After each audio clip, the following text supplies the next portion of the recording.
Hello everyone, welcome back to Lying Sahi's Academy's online platform regarding the current affairs of 2021. So अपने current affair के session को आगे बढ़ाते हुए चलिए शुरू करते हैं डे 72 का session. I wish you all a very good luck. So the first question is which among of the following is slash are correct? Cooperatives are the organizations formed at the grassroots level by the people to harness the power of collective bargaining towards a common goal. Central government for realizing the mission of Shikhar se Samriddhi and to give a new push to the cooperative movement. Okay so आपके options हैं a only b only both or none.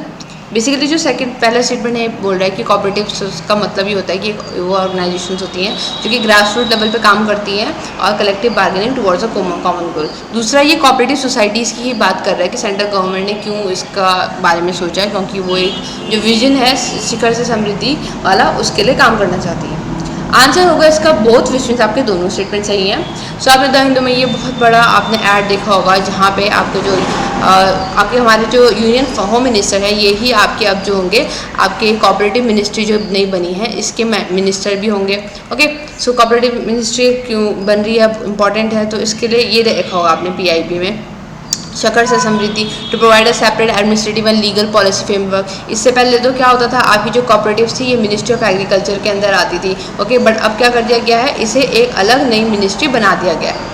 And will help deepen cooperatives as to people-based movement will work to streamline process, ease of doing business for cooperatives, multi-state cooperatives. ये इसी के बारे में बता रहा है कि क्यों मिनिस्ट्री की जरूरत अलग मिनिस्ट्री की जरूरत पड़ेगी. मिनिस्ट्री ऑफ कॉर्पोरेशन एक separate administrative legal framework provide करेगी. ओके और क्या करेगी ये, और आपको ये एक तरीके से base movement reaching the grass root and so on. आप इसको बहुत पढ़ सकते हैं. Which among of the following is incorrect about Hawa Mahal? Hawa Mahal is a place in Jaipur, Rajasthan, India. It was built in 1799. Maharaja Savai Pratap Singh built this palace. None of the above. आपको incorrect बताना है हवा महल के बारे में. तो इसका answer होगा आपका डी विच भी सन ऑफ दी अबव. सारे स्टेटमेंट सही हैं. सो आपने हिंदू में ये फोटो पिक्चर देखा होगा हवा महल का. तो पहला बिल्कुल ठीक है, जयपुर में है, ये बहुत इजी था. दूसरा 1799 में बना था, बिल्कुल ठीक है. तीसरा महाराजा सवाई प्रताप ने बनाया था, बिल्कुल ठीक है. ये आपका जो इसके डिज़ाइनर थे वो थे आपके लालचंद दुस्ताल. ओके और ये जो आपका पैलेस ऑफ विंड्स भी कहा जाता है क्योंकि यहाँ पे बहुत सारी विंड्स हैं. 953 इसमें स्मॉल विंडोज है जिन्हें झरोखास कहते हैं. ओके और 5 स्टोरी पिरामिडल शेप आर्किटेक्चर है. ये रेड और पिंक सैंडस्टोन से बना हुआ है and so on. Which among of the following is slash are correct? Liberalism is an ideology based on commitment to individualism, freedom, toleration and consent. Liberal state focus on community rights and freedom. आपको बताना है कि liberalism का मतलब क्या है यहाँ पर. ओके आपके ऑप्शन हैं a only b only both or none. So इसका जो आंसर होगा आपको होगा ए ओनली. सिर्फ पहला स्टेटमेंट सही है. देखिए आपने द हिंदू में आर्टिकल देखा होगा जहाँ पर tracing the decline of US power. फिर यहाँ पे बता रहे हैं किस तरीके से जो लिबरल आपका अप्रोच है, आइडियलिज्म है, किस तरीके से वो इस तरीके से आ रहा है. सो जो हमें यहाँ पे वर्ड दिखाई देता है लिबरल तो इसी से अगर निकल के आया है लिबरलिज्म की थ्योरी. तो इसको हम इतना ज़्यादा डीप डिस्कस नहीं करेंगे क्योंकि ये बहुत बड़ा टॉपिक है और ये फिर ऑप्शनल के पर्सपेक्टिव से ज़्यादा इंपॉर्टेंट आता है. बेसिक हमें जो इसका एसेंस जो होता है ना वो पता होना चाहिए थ्योरी का. सो पहला जो था ये आइडियोलॉजी होती है जो कि इंडिविजुअलिज्म पे एम्फेसिस करती है, फ्रीडम, टॉलरेशन, कंसेंट पे फोकस करती है. दूसरा स्टेटमेंट गलत इसलिए हो जाता है क्योंकि लिबरल स्टेट यहाँ पे ये कह रहा है कि कम्युनिटी राइट्स पे फोकस कर रहा है. नहीं, लिबरल स्टेट जो होगा ये आपके इंडिविजुअल राइट्स को प्रेफरेंस देगा. और ये अगर आप देखो, अगर आपको पहला स्टेटमेंट पता है कि सही है तो दूसरा कॉन्ट्रडिक्टरी लग रहा है. यही यहाँ पे लिखा है कि जो लिबरल थ्योरी ऑफ रोल होगा क्या क्या बताता है कि ensuring and protecting enlarging individual freedom, limiting the role of function of state, allowing the state interference. ये अलाउ करता है स्टेट को इंटरफेरेंस करे ताकि वो इंडिविजुअल के आपका फ्रीडम और लिबर्टी में हेल्प कर सके. Making individual the source of state and government power, advocating the doctrine of limited political obligation. So basically अगर इसको फिर से हम एक लाइन में समअप करना चाहें तो लिबरलिज्म की जो थ्योरी होती है ये बेसिकली आपका जो होता है इंडिविजुअल की अप्रोच की तरफ को ज़्यादा टिल्ट होती है in comparison to community. Community वाला क्या होता है, जो सोशलिज्म होता है वो आपका कम्युनिटी के राइट्स के बारे में बात करता है. Cuba is located in Pacific ocean, Arctic ocean, Atlantic ocean, Indian ocean. Cuba कहाँ लोकेट है ये आपका आंसर होगा इसका सी, विच मीन्स आपका ये अटलांटिक ओशन में है. तो आपने द हिंदू में देखा होगा आपका Russia Mexico warned against the outside interference in Cuba. So Cuba फिर से आपका न्यूज़ का पार्ट बना हुआ है.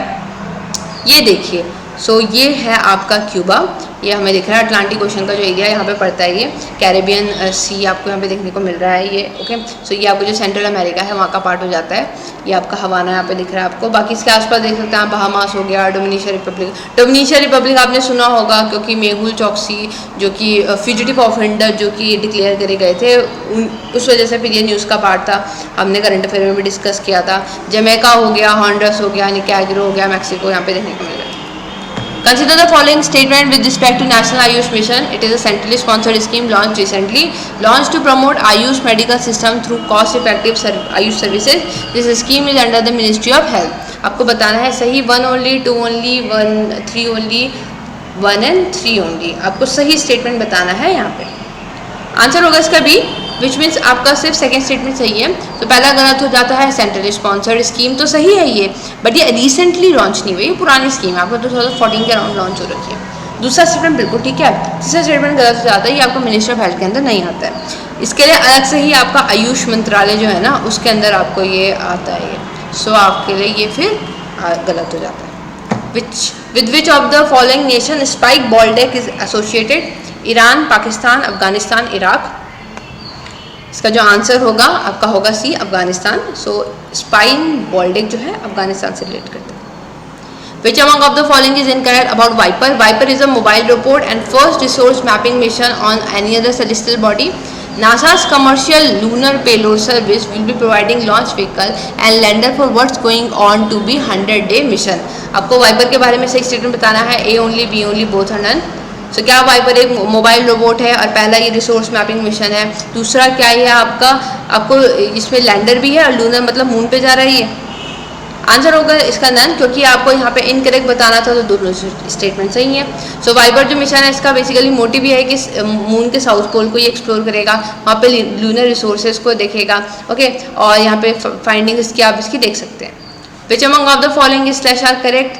Cetyl alcohol, also called 1-hexadecanol, a solid inorganic compound, and that was one of the first alcohol to be isolated from fats. Cetyl alcohol was recently discovered in 2019, and your options are A only, B only, both are none. Current affair में आपने cover किया होगा। Answer होगा इसका none, which means आपके दोनों statement गलत है। पहला स्टेटमेंट देखते हैं, Cetyl alcohol also called 1-hexadecanol, ठीक है, सॉलिड ठीक है, इनऑर्गेनिक नहीं है, ये ऑर्गेनिक कंपाउंड है। बाकी बिल्कुल ठीक है, पहला ऐसा अल्कोहल था जो आइसोलेट किया गया था फैट से। दूसरा गलत इससे हो जाता है, रिसेंटली डिस्कवर नहीं हुआ ये 2019 में, ये आपका पहले डिस्कवर्ड हो रखा है आपका 1817 में। Okay, bryum bharatiensis which was discovered recently is a, क्या है आपको बताना है, species of frog invasive plant of western Ghat, native moss species, none of the above. So क्या है ये? आंसर होगा इसका सी, विच मीन्स आपका ये एक नेटिव मोस्ट स्पीशीज़ है जो आपके अंटार्कटिका में मिली है, और इसका नाम जो पड़ा है ये अंटार्कटिका में जो इंडिया का स्टेशन है भारत ही, उसके नाम पर पड़ा है। First time a plant species has been discovered 4 decades in Indian Antarctic mission, तो इसलिए इंपॉर्टेंट हो जाता है। Last question, protection status of Himalayan yak in IUCN red list is vulnerable, endangered, concern, extant in wild. So क्या status है आपका याक का, Himalayan याक का? आंसर होगा इसका ए, विच मीन्स वनरेबल। सो आपका हिमालयन याक जो होते हैं कोल्ड टेम्परेचर में रहते हैं अप टू -40। ओके, यहाँ पे आपको 2 रियरिंग स्पीशीज दिख रही हैं, छांगपास एंड डोगपास, जो कि लद्दाख, सिक्किम, हिमाचल प्रदेश में रियर करती हैं। वनरेबल इसका आईयूसीएन स्टेटस है।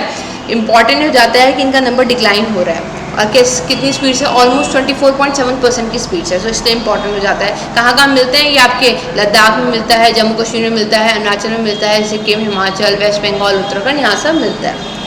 So with this let's conclude today's session. I hope आप लोगों ने अच्छे से परफॉर्म किया होगा, अच्छे से अपना फाइनल्स वर्ड लिखना मत भूलिएगा। Thank you so much.